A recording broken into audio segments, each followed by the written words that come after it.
കോഴിക്കോട് വിലങ്ങാട് മലയങ്ങാട് വീണ്ടും കാട്ടാനിറങ്ങി. ഒറ്റക്കൊമ്പൻ കൃഷിസ്ഥലത്തേക്ക് നീങ്ങിയിരിക്കുകയാണ്. വനംവകുപ്പ് ഉദ്യോഗസ്ഥർ സ്ഥലത്തെത്തി. ദീപക് മലയമ്മ വിശദാംശങ്ങളുമായി.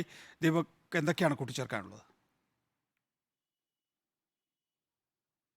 നികേഷ്, ഇന്ന് രാവിലെ 7 മണിയോടുകൂടിയാണ് ഈ സംഭവം നടക്കുന്നത്. വിലങ്ങാട് മലയങ്ങാട് മേഖല എന്ന് പറയുന്നത് കണ്ണൂർ, കോഴിക്കോട് ജില്ലകളുടെ അതിർത്തി പങ്കിടുന്ന വനപ്രദേശമുള്ള മേഖലയാണ്. അവിടെ കാട്ടാന ശല്യം രൂക്ഷമായിരിക്കുന്ന സാഹചര്യമുണ്ട്. കഴിഞ്ഞ ദിവസമൊക്കെ ആനയിറങ്ങി കാർഷിക വിളകൾ ഉൾപ്പെടെ നശിപ്പിക്കുന്ന സാഹചര്യം ഉണ്ടായിരുന്നു. ഇന്ന് രാവിലെ എത്തിയ ആന ഒരു കടയുടെ പരിസരത്തേക്ക് എത്തുകയും റോഡ് വഴി നടന്നു പോവുകയും ഒക്കെ ചെയ്തു. ജനവാസ മേഖലയിലേക്കാണ് പൂർണ്ണമായും എത്തിയിട്ടുള്ളത്. അതിനുശേഷം പിന്നീട് ഇപ്പോൾ ഒരു കൃഷിയിടത്തിലേക്ക് ആന മാറിയിട്ടുണ്ട്. വനംവകുപ്പ് സംഘം പ്രദേശത്തേക്ക് എത്തിയിട്ടുണ്ട്. ആനയെ അവിടുന്ന് പൂർണ്ണമായും മാറ്റാനുള്ള ശ്രമങ്ങൾ ഇപ്പോഴും നടക്കുകയും ചെയ്യുന്നുണ്ട്. കൃത്യമായ നിരീക്ഷണം ആ മേഖലയിൽ തുടരുന്നുണ്ട്. നേരത്തെ തന്നെ അവിടെ ഫെൻസിംഗ് ഉൾപ്പെടെ വേണമെന്നുള്ള ആവശ്യം നാട്ടുകാർ ഉന്നയിച്ചിട്ടുണ്ടായിരുന്നു. അതിന് പക്ഷേ കൃത്യമായ ഒരു ഇടപെടൽ സർക്കാരിന്റെ ഭാഗത്തു നിന്ന് ഉണ്ടായിട്ടില്ല എന്നുള്ള ആക്ഷേപം ഏറെ നാളുകളായി നിലനിൽക്കുന്നുണ്ട്. ഇപ്പോഴും ആളുകൾ അത്തരത്തിലൊരു പ്രതിഷേധത്തിലേക്ക് പോകുന്നതിന്റെ സ്വരങ്ങളൊക്കെ തന്നെ ഈ മലയങ്ങാട് മേഖലയിൽ നിന്ന് ഉയർന്നു കേൾക്കുകയും ചെയ്യുന്നുണ്ട്. നികേഷ്.